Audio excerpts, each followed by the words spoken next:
Hi everybody, once again I welcome you to the J Creative where we teach you everything about photography, and today we have a very exciting episode and we are talking about crop versus full frame sensors. Out of my study of the topic, I would want to explain more about crop sensors and full frame sensors. Stay tuned and I hope that you will enjoy this episode.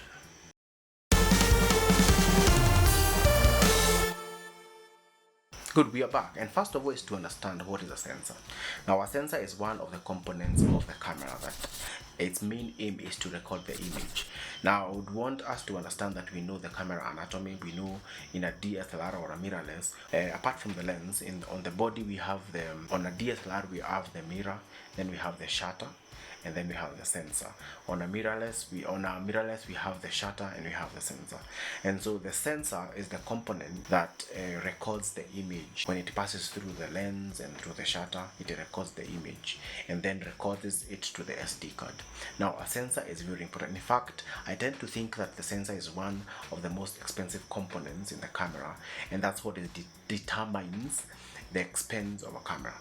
However, now that sensor has different sizes, and now the most what do I say it? So one of the way that sensors are categorized is, and the major ones is whether a sensor being a crop sensor or a full frame sensor. So what do we mean by a sensor is cropped and the other sensor is full frame? Now let's explain what we mean by full frame. A full frame is a sensor whose measurements is similar to the 5mm film gauge. Now, why is the 35mm film gauge the standard? This is because the 35mm was discovered to be the most ideal film size that balanced cost and image quality since 1909, and from that time it was found that 5mm is the most ideal sensor size or film size, which had a very good image and also was affordable to create production cameras. And from that time, the 1905, when it was discovered, it has stuck up to now. So that's why every sensor and every sensor that is developed has to be matched according to the standard of the 35mm gauge since 1909, and that is known as the standard. And so any sensor that has the same measurements as the 35mm gauge of the film since 1909 is called as the full frame camera. However, the production of the full frame sensors became a bit expensive when cameras started being produced for consumer production. For example, for me to buy a camera, a full frame camera, it is quite an expense. And so it was discovered that to make camera more affordable, there need to be another sensor made that could make cameras more affordable, and that's why the crop sensor come in.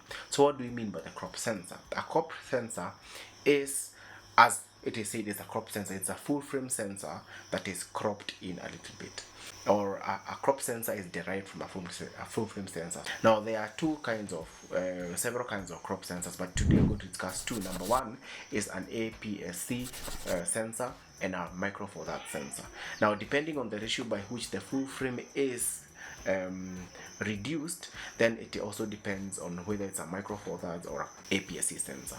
However, something to just know, just this how you need to understand that a crop sensor is smaller than a full frame sensor. Now I hope you have understood that why we call sensors full frame and crop sensor is as simple as that. Now the question is, are there advantages of having a crop sensor over a full frame sensor, or a full frame sensor over a crop sensor? Whether you have a APS-C crop sensor or a micro four thirds, it's still a crop sensor. But are there advantages between a crop sensor and a full frame sensor? Now the most visible difference between a crop sensor and a full frame sensor is two things. One, the field of view, and secondly, the focal length. So let's talk about the sensors explaining the field of view. Now a full frame sensor, when you are taking, for example, a landscape photo, the full frame sensor camera will have a very wide field of view compared to a crop sensor that will crop in a little bit. For example, in this picture you can see that this is a full frame sensor which has taken this picture, but when you use a crop sensor on the same distance, the same focal length, for example, we are using a 50mm and the distance between the subjects is still the same. When you use a full frame sensor camera, it has a bit wide view or wider view than a crop sensor that has cropped in a little bit. Now that is one of the major differences when you're using a cropped sensor camera and a full framed sensor camera. Number two is the focal length. To make a crop sensor do not just come and crop into a sensor. There is something called a crop factor that they use.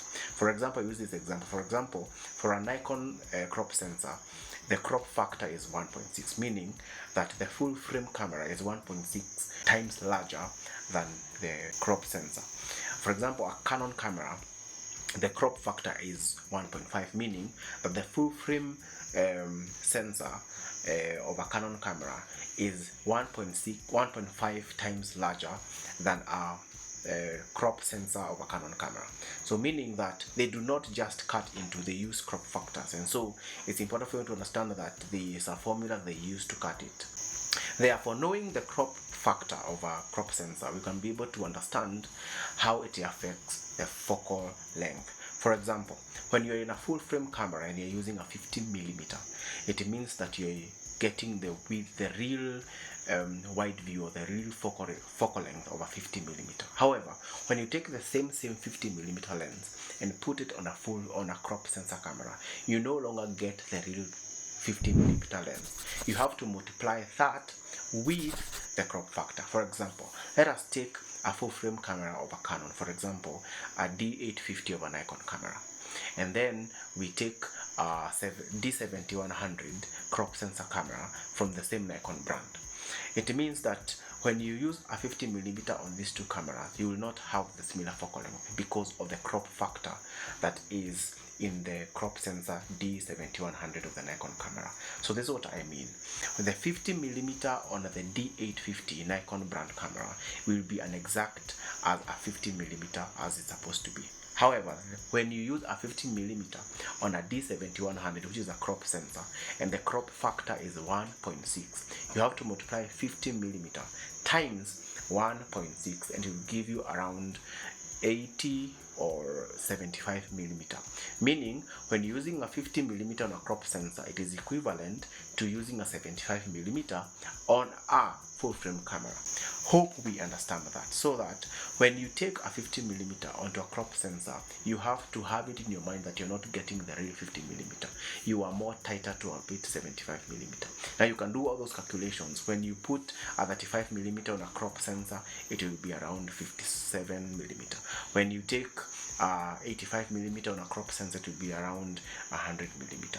You have to multiply the focal length of the lens times the crop factor.